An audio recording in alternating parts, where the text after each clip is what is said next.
Chemistry class 12 annual examination 2025 गैक board के very short type questions के आंसर्स को कॉन्सेप्ट के साथ यहाँ स्टडी करेंगे। तो आप लोग देख सकते हैं कि आपके वेरी शॉर्ट टाइप क्वेश्चंस में आपने कितने टू द पॉइंट आंसर्स किए हैं, जिससे आपको ये आइडिया हो जाएगा कि आप कितने मार्क्स ला रहे हो। तो आइए देखते हैं। पहला सवाल है state Henry's law. Henry's law में बच्चों आपको क्या लिखना है, केवल आप ये लिख दो partial pressure is directly proportional to mole fraction of solute. ठीक है, केवल इतना, P is equal to KH into x, where KH is Henry's constant. तो यहाँ पर आप केवल ये लिख देना कि P क्या है, P है partial pressure, P is partial pressure, ठीक है, और X is mole fraction, mole fraction of solute. इस केस में सॉल्यूट हम लोग क्या लेते हैं, सॉल्यूट लेते हैं गैस को। ठीक है, आप केवल यही इतना लिख दो, दिस इज योर आंसर। समझे? लेकिन समझने के लिए आइए थोड़ा यहाँ हम लोग देख लेते हैं। हमने दे दिया है हेनरीज लॉ, अगर ये लिख दो तो और अच्छी बात है। एट गिवन टेम्परेचर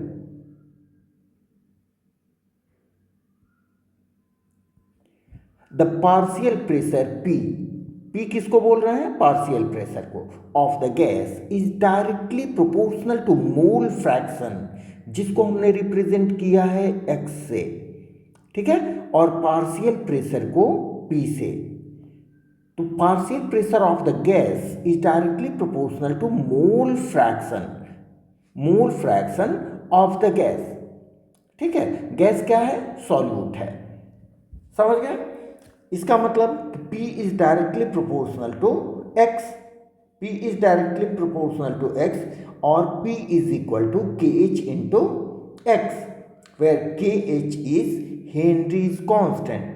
ये KH क्या है, KH क्या है, ये है आपका हेनरीज कांस्टेंट।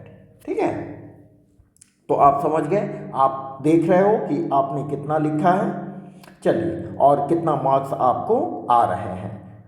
चलिए नेक्स्ट आते हैं। नेक्स्ट क्वेश्चन है predict the order of reaction of given plot. बहुत सिंपल सी बात है। यहाँ देखिए, यहाँ हाफ लाइफ पीरियड आपको दिया गया है and this is initial concentration. दोनों के बीच जो ग्राफ बनाया है, एक स्ट्रेट लाइन आपको मिल रहा है।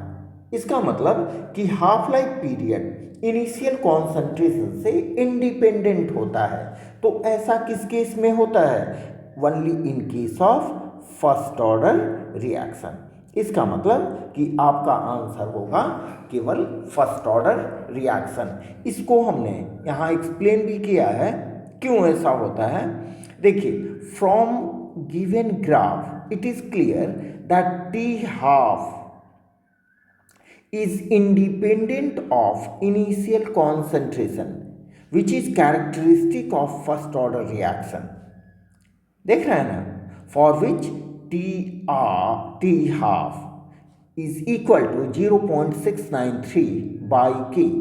यहाँ पर देखिए इस एक्सप्रेशन में कहीं इनिशियल कॉन्सेंट्रेशन नहीं है। ठीक है, इसका मतलब ये हुआ कि हाफ लाइफ इनिशियल कॉन्सेंट्रेशन पर डिपेंड नहीं करता है, जिसके कारण हमें यहाँ स्ट्रेट लाइन मिलती है। ठीक है, तो आपका आंसर होगा केवल फर्स्ट ऑर्डर रिएक्शन। चलिए 28 पर देखते हैं। ये तो बहुत जाना पहचाना रिएक्शन है CR3+। का आप जानते हो कि इसका जो इलेक्ट्रॉनिक कॉन्फ़िगरेशन होता है वो एक्सेप्शनल है। एक्सेप्शनल किस माने में है, यहाँ देखिए, हम इसको यहाँ लिख दिए हैं क्रोमियम 24। ये आर्गन कोर 18 तक 3d5 4s1। इसमें से 3 इलेक्ट्रॉन निकला, तो एक इसमें से और 2 इसमें से, तो इसमें 3d5 क्या बन जाएगा, 3d3, और 4s2 क्या बन जाएगा, 4s0। ठीक है, इसी को यहाँ हमने पूरा दिखा दिया है। देखिए 1s2, 2s2, 2p6, 3s2, 3p6, 3d3 and 4s0। ठीक है, it is the correct answer. आपको केवल इतना ही लिख देना है, ऊपर हमने समझाने के लिए आपको बताया है। नेक्स्ट देखें, what type of isomerism is shown by the complex. ये कॉम्प्लेक्स किस आइसोमेरिज्म को शो करेगा, तो आपका आंसर होगा कोऑर्डिनेशन आइसोमेरिज्म। कोऑर्डिनेशन आइसोमेरिज्म, इसमें क्या होता है, ये कैटायनिक कॉम्प्लेक्स है और ये एनायनिक कॉम्प्लेक्स है। ठीक है, तो इसमें क्या होता है कि जो लिगेंड्स होते हैं वो आपस में एक्सचेंज कर जाते हैं। ठीक है, एनायनिक का लिगेंड कैटायनिक में आ जाता है और कैटायनिक का लिगेंड एनायनिक के साथ आ जाता है।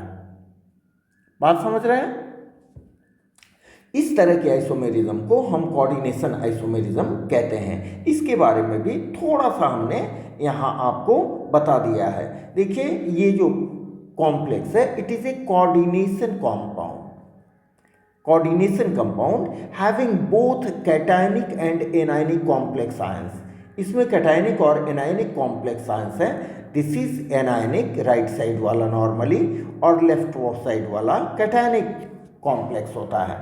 ठीक है, अब इसमें क्या होता है, the ligands are interchanged in both the cationic and anionic part to give coordination isomer. Coordination isomer का फॉर्मेशन करते हैं। तो इनका देखिए, इसका जो कोऑर्डिनेशन आइसोमर होगा उसको हमने यहाँ लिख दिया है। ठीक है, तो ये कोऑर्डिनेशन आइसोमर शो करेगा। चलिए नेक्स्ट प्रॉब्लम क्या है हमारा, write the structure of product when butane 2-ऑल रिएक्ट्स विथ CrO3। ब्यूटेन 2-ऑल का बच्चों यहाँ ऑक्सीडेशन होता है। ऑक्सीडेशन होता है, ऑक्सीडेशन होके ब्यूटेन 2-ऊन का फॉर्मेशन होता है। यहाँ देखिए ब्यूटेन 2-ऑल, ब्यूटेन 2-ऑल है आपके सामने, ब्यूटेन 2-ऑल। ठीक है, इसका ऑक्सीडेशन हमने कराया। ऑक्सीडेशन कराया मीन्स यहाँ पर ऑक्सीजन को ऐड किया। ठीक है, ऑक्सीजन को ऐड करने से क्या होगा, यहाँ देखिए ये हाइड्रोजन और ये हाइड्रोजन माइनस होगा, और कार्बन की वैलेंसी सेटिस्फाई करने के लिए यहाँ डबल बॉन्ड आ जाएगा और यहाँ से H2O माइनस होगा। ठीक है, तो आपका प्रोडक्ट हो जाएगा ब्यूटेन 2-ओन, ब्यूटेन 2-ओन। तो आपको केवल यहाँ ब्यूटेन 2-ओन लिख देना है। आपको क्या लिखना है, ब्यूटेन 2-ओन। कैसे लिखेंगे, ये देखिए 1 2 3 4 ब्यूटेन हो गया।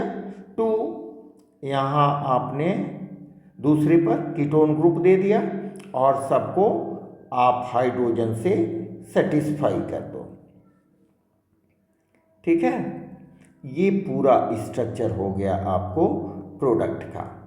रियल में आपको आंसर में केवल इतना ही लिखना है, स्ट्रक्चर लिख देना है। ठीक है, अगर आप यहाँ इक्वेशन लिख के दिखा देते हो, इक्वेशन लिख के दिखा देते हो तो बहुत अच्छी बात है। ठीक है, लेकिन ये दिस इज सफिशिएंट आंसर, ये आपका आंसर सफिशिएंट है, इतना आपको लिख दिए, आपको फुल मार्क्स मिलेगा। नेक्स्ट आए, नेम द रिएजेंट। रिएजेंट देना है which is use to convert aldehydes और ketones having alpha hydrogen atom into beta hydroxy aldehydes और बीटा हाइड्रोक्सी कीटोन्स। केवल आपको रिएजेंट देना है, तो इसका रिएजेंट होगा डाइल्यूट NaOH, जिसको एल्डोल कंडेंसेशन हम कहते हैं। एल्डोल कंडेंसेशन में डाइल्यूट NaOH का यूज होता है। आपका केवल यही आंसर होगा, लेकिन समझने के लिए हमने यहाँ आपको नहीं लिखा है, कोई बात नहीं है, हम यहाँ देखिए लिख देते हैं। होता क्या है, ये आपका एक अल्डिहाइड हमने लिया, ये देखिए दिस इज एल्डोल कंडेंसेशन जो हम बना रहे हैं, ये अल्डिहाइड हो गया,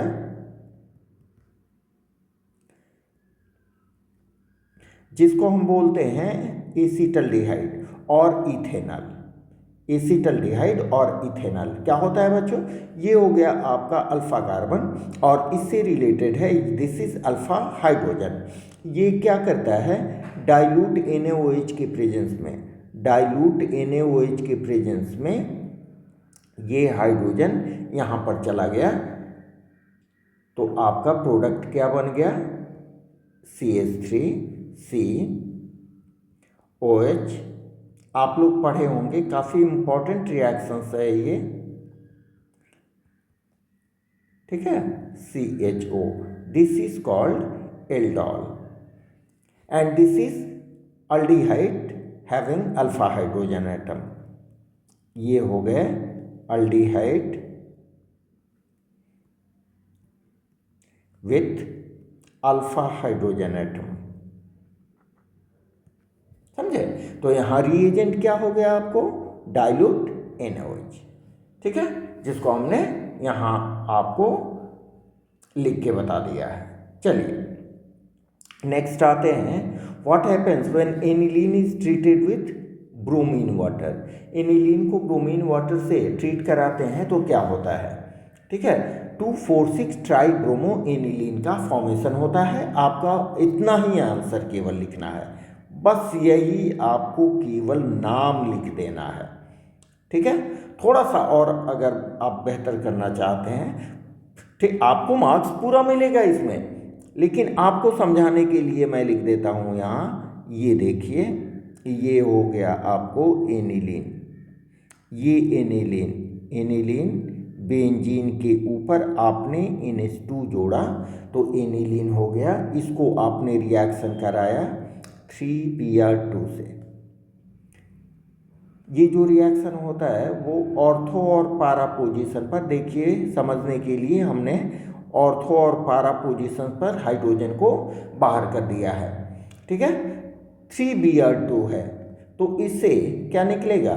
हर हाइड्रोजन यहाँ Br2 से रिएक्शन करेगा। समझाने के लिए तो ये आपको देखिए HBr बाहर जाएगा और Br वहाँ पर ऐड हो जाएगा हर ऑर्थो और पारा पोजीशन पर। तो आपका जो प्रोडक्ट मिलने वाला है वो प्रोडक्ट क्या हो जाएगा?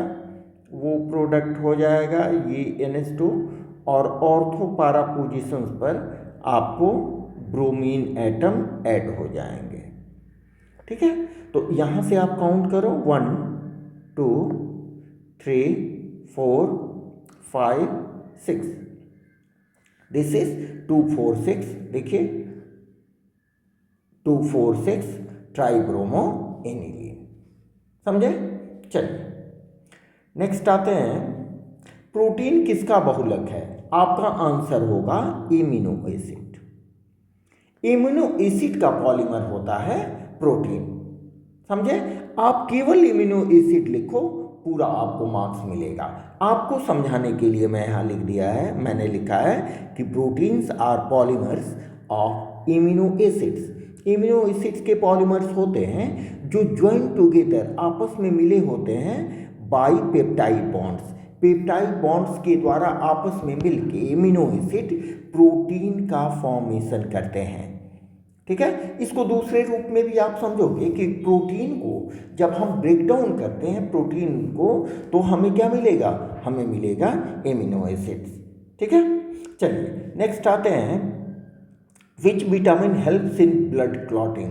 बहुत जीके का भी सवाल है। विटामिन के ब्लड क्लॉटिंग में हेल्प करता है।